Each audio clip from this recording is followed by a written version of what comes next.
தேர்தல் விஞ்ஞாபனத்தில் அன்ரோ மாரசநாயக்கனுடைய தேர்தல் விஞ்ஞாபனத்தில் 230வது பக்கத்தில் அஸ்கிரிய மகாநாயக்க தேர்தல்கள் சந்திச்சா பிறகு ஒரு ஊடக சந்திப்பு நடத்தி இவ்வளவு விடயங்களையும் அவர் சொல்லியிருக்கிறார். SWRD பண்டாநாயக்காண்ட காலத்திலிருந்தே எங்கட நாடு அந்த பிக்குமார்கள் அரசியல் என்கின்ற ஒரு நிலைப்பாட்டிலேயே இருக்கு. அமரபுர மகாநாயக்க தேர்தல்களை சந்தித்த பொழுது கூட அண்மையில இந்த விடயங்களை சொல்லியிருந்தார். ஆனால் அதுல என்ன இருக்குன்ற விளக்கத்தை அவர் தரையில்லை. சமஷ்டி தொடர்பான ஆட்சியை தருவேன், அது மட்டும் இல்லாமல் இந்த மதசார்பற்ற நாடாக மாற்றுவேன் என்கின்ற ஒரு தமிழர்களுடைய அபிலாஷைகள்ல ஒரு முக்கியமான விடயமாக இந்த சமஷ்டி அடிப்படையிலான ஆட்சி கோரப்படுகின்றது. அது எங்களுக்கு சாதகமான விடயமாக இருந்தாலும் சிங்கள மக்களை பார்க்கின்ற பொழுது ஆட்சியை பிடிப்பதற்கோ அல்லது ஆட்சியை கலைப்பதற்கோ பலர் பயன்படுத்துகின்ற ஒரு ஆயுதமாக இந்த சமஷ்டி மாறி இருக்கின்றது. இன்னுமே இந்த ஜேவிபியினுடைய பழைய முகத்தை நாங்கள் பார்க்கல.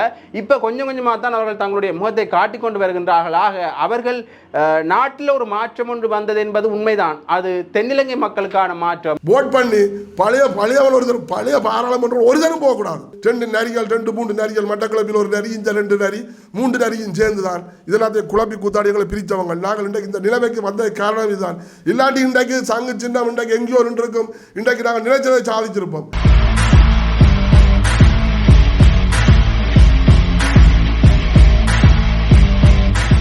ஜெஃப்னாபடியின் சொந்தங்களுக்கு வணக்கம். அன்ரோ மாரசநாயக்கனுடைய ஆட்சியை கலப்பதற்கு பல நடவடிக்கைகள் நடந்த வண்ணமே இருக்குது. அந்த வகையில் நிறைய பேர் தங்களுடைய கருத்து பரிமாற்றங்களையும் அன்ரோ மாரசநாயக்கனுடைய ஆட்சியில் இருக்க தளம்பல் நிலைகள் பற்றியும் சொல்லிய வண்ணமே இருக்கணும்.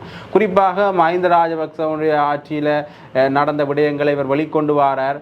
அது மட்டுமில்லாமல் பல ஊழல் குற்றச்சாட்டுகளை அவர் பிடிக்கிறார் என்ற காரணத்துக்காக இவ்வாறான விடயங்கள் உள்ள வருவதாக பேசப்படுகின்றது. அந்த வகையில் மிக முக்கியமான விடயம் என்னென்று பார்த்தீங்கன்னா, உதய கம்மன்பில் அவர்கள் ஒரு விடயத்தை சொல்லியிருக்கிறார். அதாவது தேர்தல் விஞ்ஞாபனத்தில் அன்ரோ மாரசநாயக்கனுடைய தேர்தல் விஞ்ஞாபனத்தில் 230வது பக்கத்தில் இவர் சமஷ்டி அடிப்படையிலான ஆட்சியை தருவதற்கு தயாராக இருக்கின்றார் என்ற பொருள்படவும் மத சார்பற்ற நாடாக இலங்கையை மாற்றுவேன் என்ற பொருள்படவும் அந்த தேர்தல் விஞ்ஞாபனத்தில் குறிப்பிட்டிருக்கிறார் என்று உதய கம்மன்பில் அவர்கள் சொல்லியிருக்கிறார். அஸ்கிரிய மகாநாயக்க தேர்தல்கள் சந்திச்சா பிறகு ஒரு ஊடக சந்திப்பு நடத்தி இவ்வளவு விடயங்களையும் அவர் சொல்லியிருக்கிறார். குறிப்பாக அவர் நிறைய விடயங்களை இதில் சொல்கிறார். என்னென்னு பார்த்தீங்கன்னா, உங்களுக்கு தெரிஞ்சிருக்கும் SWRD பண்டாநாயக்காண்ட காலத்திலிருந்தே எங்கள் நாடு அந்த பிக்குமார்கள் அரசியல் என்கின்ற ஒரு நிலைப்பாட்டிலேயே இருக்குது. இற்றை வரைக்குமே அந்த நிலைப்பாடு தான் இருக்குது. அதாவது பௌத்த மத குருமார்கள் இந்த அரசியலில் தரையிடுற பாங்கு அடிக்கடி நடந்த வண்ணமே இருக்குது. நிறைய விடயங்கள்லையும் நீங்கள் அரசியல் பின்னணிகள்லையும் அதை பார்க்கக்கூடிய மாதிரி இருக்கும். உண்மையிலேயே எங்களுடைய இந்த இன போராட்டத்துக்குமான காரணத்திலையும் அவர்கள் பங்கு பெற்றியதையும் நீங்கள் அறியக்கூடிய மாதிரி இருக்கும். அந்த வகையில் இந்த பிக்குமார்கள் அரசியலில் தலையிடுறது என்பது ஒரு மிகப்பெரிய பிரச்சனையாகவே எங்கள் நாட்டில் இருக்குது. அந்த வகையில் சிங்கள கட்சிகளிலிருந்து யார் ஆட்சிக்கு வந்தாலும் இந்த பிக்குமார்களுடைய ஆதரவை பெறுவது என்பது அவர்களுக்கு முக்கியமான விடயமாக இருக்கின்றது. குறிப்பாக ஆட்சி பீடம் வருகின்ற யாராக இருந்தாலும் சரி, குறிப்பாக ராஜபக்ச அவர்கள் ஆட்சி பீடம் வருகின்ற பொழுதும் ராஜபக்சர்கள் ஆட்சி பீடம் வருகின்ற பொழுதும் அடுத்த நடவடிக்கையாக அவர்கள் சந்திக்கிறது மகாநாயக்க தேர்தல்களாகத்தான் இருக்கு.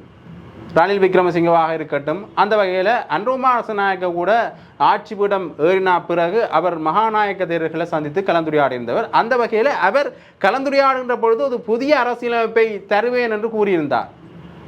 உதய கம்மன்பில் சொல்லுகின்ற பொழுது இந்த விடயத்தை அவர் மென்ஷன் பண்ணி சொல்றார். புதிய அரசியலமைப்பு ஒன்றை உருவாக்குவேன் என்று மகாநாயக்க தேர்தல்களிட சொல்லியிருந்தார். அந்த வகையில் அமரபுர மகாநாயக்க தேர்தல்களை சந்தித்த பொழுது கூட அண்மையில் இந்த விடயங்களை சொல்லியிருந்தார். ஆனால் அதில் என்ன இருக்குன்ற விளக்கத்தை அவர் தரையில்லை.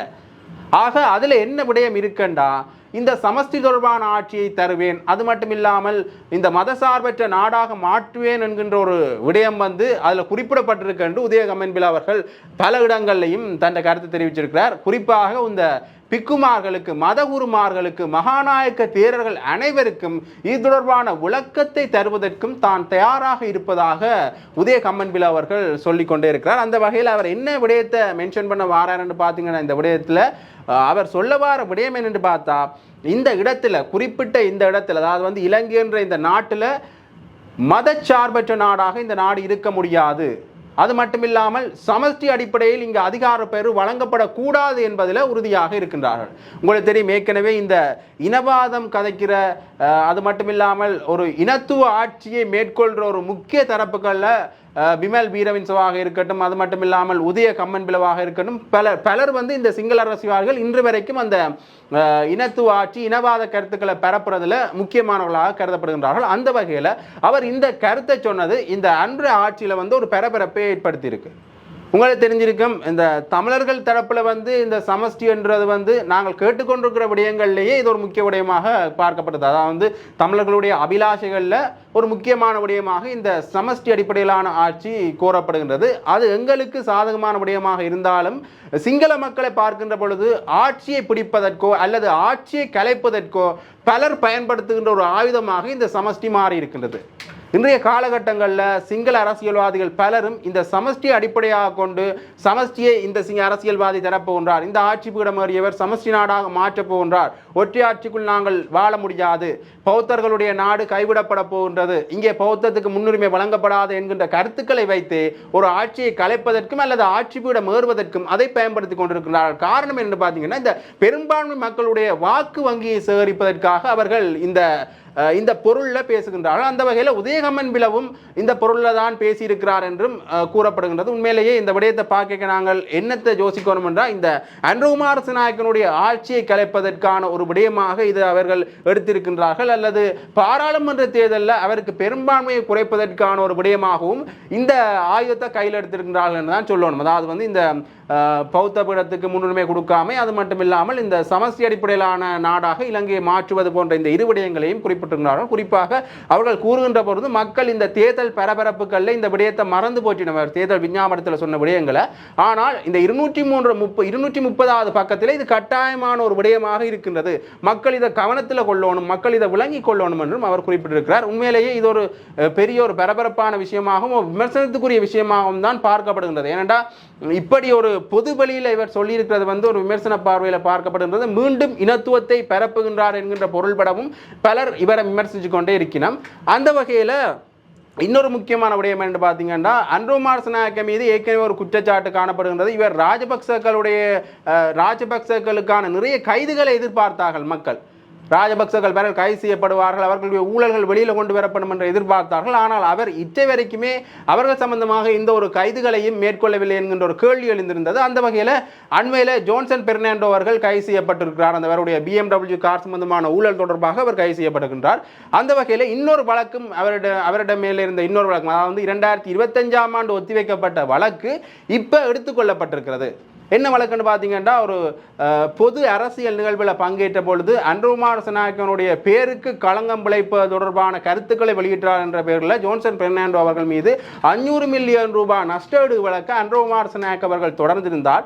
அந்த வழக்கும் இப்போ எடுத்துக்கொள்ளப்பட்டிருக்கிறது. உண்மையிலேயே இது ஒரு முக்கியமான விடயமாக பார்க்கப்படுகிறது. என்னென்னு பார்த்தீங்கன்னா, அண்மை காலமாக அதற்கு முன்னர் காலங்களில் இருந்த வழக்குகள், அவர் தொடர்ந்த வழக்குகளையும் இப்போ திருப்பியும் நிலுவையில் இருக்கிற வழக்குகளையும் மீண்டும் எடுத்துக்கொள்கின்ற ஒரு சம்பவம் ஒன்று இடம்பெற்றுக் கொண்டே இருக்கின்றது இந்த அன்ருகுமார் திசாநாயக்கனுடைய ஆட்சியில். இப்படியாக பல விடயங்கள் இவருடைய ஆட்சியிலே பேசப்பட்டு கொண்டே இருக்கின்றது. இன்னொரு முக்கியமான விடயம் என்று பார்த்தீங்கன்னா, இந்த பல்கலைக்கழக மானியங்கள் ஆணைக்குழுவின் தலைவரை நியமிப்பதில் தேசிய மக்கள் சக்திக்குள்ளேயே ஒரு சிக்கல் நிலை காணப்படுவதாக ஒரு ரகசிய தகவல் ஒன்று கசிஞ்சிருக்கு. என்னென்னு பார்த்தீங்கன்னா, பல்கலைக்கழக மானியங்கள் ஆணைக்குழுவின் தலைவராக பழைய தலைவரே இருக்கட்டும் என்று கருணை அமரசூரிய அவர்கள் கருத்து தெரிவிக்க, அன்ருகுமார் திசாநாயக்க அவர்கள் இல்லை புதிய ஆளை நாங்கள் நியமிக்கணும் என்ற ஒரு கருத்துப்பாடில் இருக்க இருவருக்கும் இடையில் ஒரு கருத்து முரண்பாடு ஏற்பட்டதாக ஒரு ரகசிய தகவல் ஒன்று கசிஞ்சிருக்கு. உண்மையிலேயே இதுக்கும் வந்து எந்த அளவுக்கு உத்தியோகபூர்வமான விடயம் என்பதை நாங்கள் தொடர்ந்து தான் பார்க்கணும். இனி இப்படியான விடயங்கள் நடக்கின்ற பொழுது மீண்டும் இந்த பாராளுமன்ற தேர்தலை மையப்படுத்தி தேசிய மக்கள் சக்திக்குள்ளேயே குழப்பம் நிலவுகின்றது என்கின்ற ஒரு பொருள்படவும் கருத்துக்கள் வெளியாகலாம். ஆகவே மக்கள் இது தொடர்பாக அவதானமாக இருந்து உங்களுடைய கருத்து நிலைப்பாடும்படி ஒரு ஊடக விளங்கறிவுள்ள ஆட்களாக நீங்கள் இருக்கணும் என்றுதான் உண்மையான ஒரு முக்கியமான விடயம். இன்னொரு விடயம் என்னென்று பார்த்தீங்கன்னா, மிகவும் ஒரு பரபரப்பான ஒரு சூழல் காணப்பட்டது. உங்களுக்கு தெரியும், இந்த வெடிகுண்டு தாக்குதல் சம்பந்தமான பல அச்சுறுத்தல்கள் விடுக்கப்பட்டது. அது வந்து ஓரளவுக்கு சுமூக நிலைக்கே வந்திருக்குன்னு சொல்லணும். அதற்கு பல பாராட்டுகளும் குவிஞ்ச வண்ணமே இருக்கு. அன்ருகுமார் திசாநாயக்கனுடைய ஆட்சியில் இவர் தீவிரமாக செயற்பட்டு இது தொடர்பான அச்சுறுத்தலிலிருந்து மக்களை காப்பாற்றிட்டார் என்கின்ற ஒரு கேள்வியும் எழுந்திருக்கிறது. உண்மையிலேயே மிகவும் பலராலையும் ஒரு பாராட்டப்படுகின்ற விடயமாக இந்த வெடிகுண்டு தாக்குதல் தொடர்பான எச்சரிக்கை மாறி இருக்கின்றது. இது தொடர்பாக பல பலரும் தங்களோட கருத்துக்களை தெரிவித்த வண்ணமே இருக்கணும். குறிப்பாக அன்ரோமார் நாயக் அவர்களுடைய ஆட்சியில் நடந்த பல விடயங்கள் தொடர்பாக தென்னிலங்கை பரப்புல பாராட்டுகள் தெரிவிக்கப்படுற அதே நேரத்தில் தமிழ் அரசியல்வாதிகள் சிலர் அவரை விமர்சிக்கின்ற பாக்கும் காணப்படுகின்றது. உங்களுக்கு தெரிஞ்சிருக்கும், அண்மையில் தமிழ் தேசிய மக்கள் முன்னணியுடைய தலைவர் கஜேந்திரகுமார் அவர்களையும் மான் சின்னத்தில் போட்டியிடுற வேட்பாளர் பார்த்திபன் அவர்களையும் கைது செய்திருந்தவர்கள். அந்த கைது தொடர்பாக பல தகவல்கள் முன்வைக்கப்பட்டிருந்தது. குறிப்பாக அவர்கள் மேலே வைக்கப்பட்ட குற்றச்சாட்டு என்று பார்த்தீங்கன்னா, பொதுவெளியில் தாங்களே முன்னிலையாகி வேட்பாளர்கள் முன்னிலையாகி அந்த துண்டு பிரசுரங்களை விநியோகித்தமை என்று அவர்கள் மேலே குற்றம் சாட்டப்பட்டு அவர்கள் பின்னர் விடுதலை செய்யப்பட்டிருந்தார்கள். இது தொடர்பாக கஜேந்திரகுமார் பொன்னம்பலத்தினுடைய கட்சியில் இருக்கிற முன்னாள் பாராளுமன்ற உறுப்பினர் கஜேந்திரனாக இருக்கட்டும், அது மட்டும் இல்லாமல் ஸ்ரீதரனாக இருக்கட்டும், இது தொடர்பான கருத்துப்பாடுகள் பலவற்றை கூறியிருக்கின்றார்கள். குறிப்பாக அவர்கள் சொன்ன பொது கருத்தியல் என்று பார்த்தீங்கன்னா, இன்னுமே இந்த ஜேவிபியினுடைய பழைய முகத்தை நாங்கள் பார்க்கல, இப்போ கொஞ்சம் கொஞ்சமாக தான் அவர்கள் தங்களுடைய முகத்தை காட்டிக்கொண்டு வருகின்றார்கள். ஆக அவர்கள் நாட்டில் ஒரு மாற்றம் ஒன்று வந்தது என்பது உண்மைதான். அது தென்னிலங்கை மக்களுக்கான மாற்றம், எங்களுக்கான விடியல், எங்களுடைய அபிலாஷைகளை நிறைவேற்றுவதற்கான மாற்றம் இன்னுமே வரையில்லை. இப்போ கொஞ்சம் போகத்தான் அவர்களுடைய விடயங்களையும் அவர்கள் செய்கின்ற முக்கியமான அந்த தமிழர்கள் தொடர்பாக அவர்கள் எடுக்கின்ற நிலைப்பாடுகளையும் நாங்கள் பார்க்கக்கூடியதாக இருக்கின்றது என்று ஒரு விமர்சன ரீதியாக அவர்கள் கழிச்சிருக்கின்றார்கள். உண்மையிலேயே உங்களுக்கு தெரிஞ்சிருக்கும், தமிழ் மக்கள் மத்தியிலேயும் ஜேவிபி தேசிய மக்கள் சக்திக்கு என்கின்ற ஒரு ஆதரவு அலை பெருகிய வண்ணமே இருக்கின்றது. இப்படியான கருத்துக்கள் மூலமாக பாராளுமன்ற தேர்தலில் அவர்களுக்கு தமிழ் மக்கள் மத்தியின் ஆதரவு குறையுமா என்பதையும் நாங்கள் பொறுத்திருந்து தான் பார்க்கணும். அமைச்சர் டக்ளஸ் தேவானந்தா பற்றின பல விமர்சனங்கள் முன்னர் காலங்களில் வந்த வண்ணமே இருந்தது. குறிப்பாக அந்த டக்ளஸ் தேவானந்தா கடற்துறை அமைச்சராக இருந்த பொழுது அவருக்கான விமர்சனங்களை அதிகம் பயிர்ந்த ஒரு ஆளாக வர்ணகுலசிங்கம் அவர்கள் காணப்படுகின்றார். அவர் அண்மையில் ஒரு ஊடக சந்திப்பு வச்சிருந்தவர். அதில் அவர் நிறைய விடயங்களை பகிர்ந்து கொண்டிருக்கிறார். குறிப்பாக இந்த டக்ளஸ் தேவானந்தா அவர்கள் அண்மையில் அன்ரோகுமார் நாயக் அவர்களை சந்தித்து முன்னைய ஆட்சியில் தாங்கள் கடல் தொழில் செய்கின்ற மக்களுக்காக என்னென்ன திட்டங்களை கொண்டு வந்தாங்கள் என்கிற விடயம் பற்றி கலந்து ஆலோசிச்சிருந்தவே. அந்த வகையில் அது தொடர்பாக அவரிடம் கேட்டபொழுது அவர் சொல்லியிருந்தார், உண்மையிலேயே எங்களுடைய கடல் வளங்கள் அழிவதற்கான முக்கிய காரணமே டக்ளஸ் தேவானந்தா அவர்கள் தான். ஆகவே நாங்கள் எங்களுடைய சாதாரணமான தொழில்களை செய்து கொண்டிருக்கின்ற பொழுது தடை செய்யப்பட்ட மீன்பிடி தொழிலுக்கான அனுமதியை பலவற்றை டக்ளஸ் தேவானந்தா அவர்கள் தான் கொடுத்திருந்தார் என்ற பொருள்படையில் அவர்களை விமர்சன ரீதியாக பல கருத்துக்களை சொல்லியிருந்தார். அது சம்பந்தமான காணொலியையும் நாங்கள் இதோடு நினைக்கிறோம், பார்த்துக்கொள்ளும். கடந்த கால ஆட்சியிலே மீன்பிடித்துறை அமைச்சராக இருந்த டக்ளஸ் தேவானந்தா அவர்கள் நேற்றைய ஒரு கலந்துரையாடலில் மீனவர்கள் பிரச்சனை தொடர்பிலே இப்போது தெரிவு செய்யப்பட்டிருக்கின்ற ஜனாதிபதி அனுரகுமார் திசாநாயக்காவுடன் பேச உள்ளேன் என்று ஒரு தகவலை சொல்லியிருந்தார். இது தொடர்பாக நீங்கள் கட்டாயமாக இன்றைக்கு முன்னாள் கடற்தொழில் அமைச்சர் டக்ளஸ் தேவானந்தா அவர்கள் கடற்தொழில் அமைச்சராக வந்த பிறகுதான் எங்களந்த கடலில் சட்டவிரோதமான தொழில்கள் ஊக்குவிக்கப்பட்டது. அது கடலட்ட பண்ணை 1-2 தான் இங்கே இருந்தது. ஒரு சில நிறுவனங்கள் அந்த கடலட்ட பண்ணையை வச்சிருந்தது. இவர் தான் இந்த கடலட்ட பண்ணையும் விதைக்கப்பட்டது. சீனாக்காரன் கடல் பண்ணை இந்த வர வந்தது.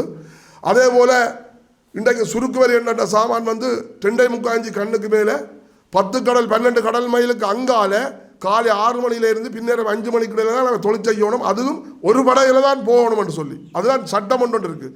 அந்த சட்டத்தை மீறி இன்றைக்கு சுருக்கு வரையில் அவர் நுழம்பு கண் ஒரு ஈக்கு போக முடியாத கண் போட்ட வலைகளை போட்டு தான் இந்த மீனை இல்லாத வழி தள்ளி தங்களுக்கு தேவையான மீன் எடுத்துக்கொண்டு மிச்சத்தை எரிக்கிறார்கள். இன்றைக்கு ஊர் முழுக்க மீனெல்லாம் கிடந்து நாரி நடக்குது. இன்றைக்கு எங்களால் தொழிற்செயலாக கிடக்கு. எங்கட மக்கள் இன்றைக்கு அதால் துன்பப்பட்டிருக்காங்க. இதுகளுக்கு எல்லாத்துக்கும் காரணம் கடற்தொழில் அமைச்சர் டக்ளஸ் தேவானந்தா. ஏனென்று சொன்னால் இன்றைக்கு தடை செய்யப்பட்ட தொழில் 36 படகு தான் இந்த தோழர் நின்றது, அவனிடத்தில் கொஞ்சம் நின்றது. அப்போ தடை செய்யப்பட்டு வச்சிருந்தது. அவைக்கு மாற்று தொழில் கொடுக்கப்பட்டு தடை செய்யப்பட்டு வச்சிருந்தது.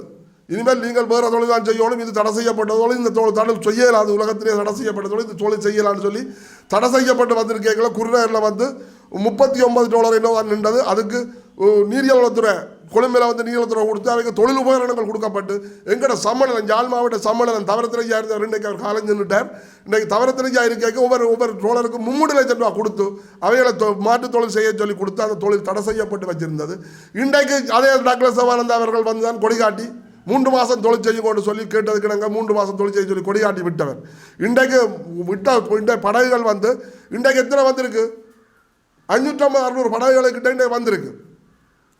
அப்போ இது காரணம் யார்? இன்றைக்கு முன்னாள் கடற்தொழில் அமைச்சர் தான். நீங்கள் உங்களுடைய அரசியலுக்காக அரசியல் லாபத்துக்காக உங்களது போட்டுகளை சேர்க்கிறதுக்காக நீங்கள் எங்களோட கடல் வளத்தை நாசமாக்கி போட்டு பிறகும் போய் வந்து அங்கே போய் புதிய ஜனாதிபதியோட தொடர்பு கொண்டு இது சம்பந்தமாக இது ஒரு காலம் நாங்கள் ஏற்றுக்கொள்ள இயலாது.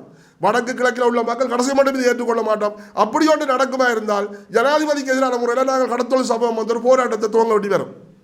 உண்மையின்படி நாங்கள் இதை ஏற்கையில் தயவு செய்து இப்போ நாங்கள் ஜனாதிபதியை கேட்கறது, நீங்கள் இருக்கையே நீங்கள் இந்த பிரச்சனை கையில் எடுத்த கூட பிரச்சனை தீர்க்கணும். அப்படி இல்லை இப்படி எல்லாம் பிரச்சனை வருமா இருந்தால் நாங்கள் திருப்பியும் ஒரு ஜனாதிபதிக்கு எதிரான முறையில் கடத்தொழில் சமூகம் எல்லாரும் சேர்ந்து கட்டாயமாக போராட விடும். ஏன்னு சொன்னால் கடல் வளத்தை நாசமாக்கி போட்டீர்கள், முற்றாக நாசமாக்கி விட்டது. இன்றைக்கு மீன் வளமே இல்லை, கடலில் வளம் இல்லை. பவளப்பாறைகள், பவளக்கொடிகள், புல்லுகள், காளான்கள் ஒன்றுமே இல்லை. ஏன்னு சொன்னால் ஒரு தோழர் அந்த மடி அடிக்கைகளில் அந்த நிலத்தை வந்து 1.5 அடி 2 அடி ஆழத்துக்கு கிண்டி கொண்டு போகிறார். அங்கே உள்ள சங்குகள், அட்டைகள், இறாலுகள், நண்டுகள், சகலதை வள்ளி, குஞ்சு, குருமான், மீன் உள்ள இந்த எல்லாத்தையும் வள்ளி கடலை பாலைவனமாக்கி வச்சிருக்கிறாங்க. அப்போ என்னென்ன கிடைத்த மீன் வளம் பெருகு, மீன் எங்கே போய் முட்டையிட்டு குஞ்சு பறித்து மீன் பெருகிறது. அப்போ அந்த இடத்துல பவளப்பாறை எல்லாத்தையும் நாசமாக்கி எல்லாத்தையும் பாலைவனமாக்கி போட்டு இன்றைக்கு வந்தே காரணம். அப்போ இன்றைக்கு நீங்கள் உண்மையின்படி நாங்கள் வந்து ஒரு கடத்தொழில் அமைச்சர், தமிழ் அமைச்சர் வந்துட்டார், இவரை வச்சுக்கொண்டு எங்கூட பிரச்சனை தீர்க்கோடு தான் நாங்கள் 1 வருஷம் 1.5 வருஷமாக இவரோட சேர்ந்து பயணித்து நாங்கள் இவரை வச்ச கூட பிரச்சனை தீர்ப்பப்பட்டு. ஆனால் அவர் எங்களை வச்சுக்கொண்டு அரசியல் நாடகம் போய்கிட்டாப்பறான். நாங்கள் வந்து நாங்கள் வந்து எங்கட மக்களது பிரச்சனை நாங்களாம் காப்பாற்றணும். எங்கட எல்லாம் கடத்தொழில் மக்களது பிரச்சனை கடத்தொழில் மக்களால் காப்பாற்றப்படணும் சொல்லித்தான் நாங்கள் குரல் கொடுக்க வலிக்கிட்டாங்க. ஏனென்று சொன்னால் உண்மையின்படி நாங்கள் இவரை வச்சு பிரச்சனை தீர்க்கலாம் நாங்கள் இருந்தாங்க. ஆனால் எங்களுக்கு மாறாத முறையில் எங்களது சட்டவிரோதமான தொடர்பு ஊக்குவிச்சு சட்டவிரோதமான நடவடிக்கை வலிக்கிட்டாப்பதான் நாங்கள் பிரச்சனை பட்டு நாங்கள் வெளிவந்தாங்க. நாங்கள் எங்களுக்கு குரலை நாங்கள் கொடுத்துறாங்க. இல்லைன்னு உண்மையின்படி தமிழ் மக்கள் ஒரு கனசர உள்ள ஒரு உண்மையாக ஒரு அமைச்சர், முன்னாள் போராளி, நான் முன்னாள் போராட்டம், இந்த போராட்டத்தில் எனக்கு ஒரு பங்கு இருக்குது, இந்த தார்மீக பங்கு இருக்குது, நாங்கள் இந்த மக்களுக்கு கதை சொல்லணும் சொன்ன ஒரு அமைச்சர் உண்மையின்படி சரியான ஒரு யோசித்து முடிவு எடுத்துக்கணும். இந்த கடல் வளத்தை காப்பாற்றியிருக்கணும். இன்றைய கடல் வளத்தை காப்பாற்றி வடக்கு கிழக்கில் கடல் வளத்தை காப்பாற்றி சட்டவிரோத தொழிலத்தை நிப்பாட்டி உண்மையாக கொண்டு வர இருந்தால் இந்த கடத்தொழில் சமூகம் அவருக்கு பின்னாலே இருந்திருக்கும். ஆனால் இன்றைக்கு நீங்கள் அவர் வந்து எவ்வளோ கேவலமான வேலை செய்திருக்கிறார். அட்டப்பண்ணை இல்லா இடங்களில் ஆசை கொண்டு அட்டத்தை பண்ணை போட்டு இன்றைக்கு யாழ்ப்பாணம் கடல் நீரேரியில் போய் பாருங்க, மூக்கு கொடுக்க முடியாமல் கடல் சேறு பற்றி மணக்க வலிக்கிடுது. நீரோட்டம் இல்லை. கடல் அட்டப்பண்ணையெல்லாம் போட்டு அந்த நெட்டுகளெல்லாம் அடைச்சு நீரோட்டம் இல்லாமல் அங்கே அந்த கடலெல்லாம் நாசமாக போய்கிட்டு இருக்கு. நான் முந்தின நாள் யாழ்ப்பாணம் போய்க்கல ஒரு குருநகையிலேருந்து ஒரு தம்பி ஓடியது என்ன மறைச்சானே இப்படி பிரச்சனை என்ன நீங்களாம் இது சம்மந்தமாக கதைக்கிறேன்னு இதுக்கு ஒரு குரல் கொடுக்கொண்டு நான் அவரை பேசி போட்டு வந்தேன். உங்களோட கிராமத்தில் உங்களோட சங்கங்களை நீங்கள் உங்களோட சங்கத்தான அனுமதி கொடுக்குதோ? கடத்தொழில் அமைச்சர் கேட்கிறார் என்று சொன்னால் அனுமதி கொடுக்கிறார். உங்களோட சங்கம் உங்களுடைய அனுமதி கொடுத்த லெட்டரில் வச்சு கொண்டால் அவங்க பண்ண கொடுக்குறாங்க. பிறகு நீங்கள் மற்றவரை பற்றி கதைக்கிறீர்கள் என்று சொல்லி நான் அவரை கழித்து போடுவேன். தயவு செய்து இனிமேலும் அப்படி ஒன்று வருமா இருந்தால் எங்கட கடத்தொழில் சம்பவம் ஒன்று சேர்ந்து ஒருமித்த குறையில் நாங்கள் போராட்டம் ஒன்று செய்ய வேண்டிய கட்டம் வரும். அதான் எங்களது தீர்மானமும் எங்களது நடவடிக்கை. தயவு செய்து அது குறிப்பாக எங்களது மக்களும் யோசிச்சு பாருங்க, யார் எங்கே போகணும், யார் எங்கே வரணும்னு சொல்லி அதுக்கு தக்க மாதிரி போட் பண்ணுங்க. போட் பண்ணி பழையவன் ஒருத்தர் பழைய பாராளுமன்றம் ஒரு தரம் போகக்கூடாது. நீங்கள் யாருக்கு விரும்பினாங்களோ போகிறீங்க. இப்போ பழைய பல்கலைக்கழக மாணவர்கள் சொல்லி அங்கே நெல் கொட்டைங்க, அடுத்தது யாரும் மூக்கு கண்ணாடியில் எல்லாரும் கடத்தொழில் சம்பந்தமாக கடத்தொழில் ஆக்களை தான் போட்டுக்கிறான்னு எங்களை கூப்பிட்டு கழிச்சது. ஆனால் நாங்கள் வந்து ஒரு பொது அமைப்பு, நாங்கள் யாருக்கும் வந்து நாங்கள் வேறு செய்ய மாட்டோம், நாங்கள் சலுகை செய்ய மாட்டோம், நாங்கள் ஒப்படா கலைக்க மாட்டோம். எங்களுக்கு தெரிஞ்ச எங்கட பொது எங்கட கடல் வளத்தை நாங்கள் காப்பாற்றணும், எங்கட கடல் வளத்தை பெருக்கணும் என்ற நோக்கம் தான் எங்கள்கிட்ட இருக்கே தவிர நாங்கள் அரசியலுக்கு போகிற நோக்கம் எங்களுக்கு இல்லை, அரசியல் எங்களுக்கு தேவையில்லை. ஆனால் நாங்கள் சங்கு சின்னத்தை எடுத்திருந்ததாக இருந்தால் நாங்கள் நிலைமை மாறி இருக்கும். ஆனால் அது எல்லாத்தையும் குழப்பி கூத்தாடுறது 2 நரிகள் 2-3 நரிகள் மட்டக்களப்பில் ஒரு நரி, இந்த 2 நரி 3 நரியும் சேர்ந்து தான் இதெல்லாத்தையும் குழப்பி கூத்தாடி எங்களை பிரித்தவங்க. நாங்கள் இன்றைக்கு இந்த நிலைமைக்கு வந்த காரணம் இதுதான். இல்லாட்டி இன்றைக்கு சங்கு சின்னம் இன்றைக்கு எங்கேயோ இருக்கும். இன்றைக்கு நாங்கள் நினைச்சதை சாதிச்சிருப்போம். எல்லா மக்களும் சிந்திச்சு செயலெடுக்கும். இனிமேலாவது பழைய ஆக்கள் பாராளுமன்றம் போகக்கூடாது. தப்பித்தவர் ஜனாதிபதி அவர்களும் கவனத்தில் எடுக்கணும். நீங்கள்லாம் சொன்ன நீங்கள் பழசுகள் வேண்டாம், புதுசுகள்லாம் பெறணும், புதுசாக நாங்கள் துவங்கணும், புதுமாக எடுக்கணும், பழைய இளம் வீரர்கள்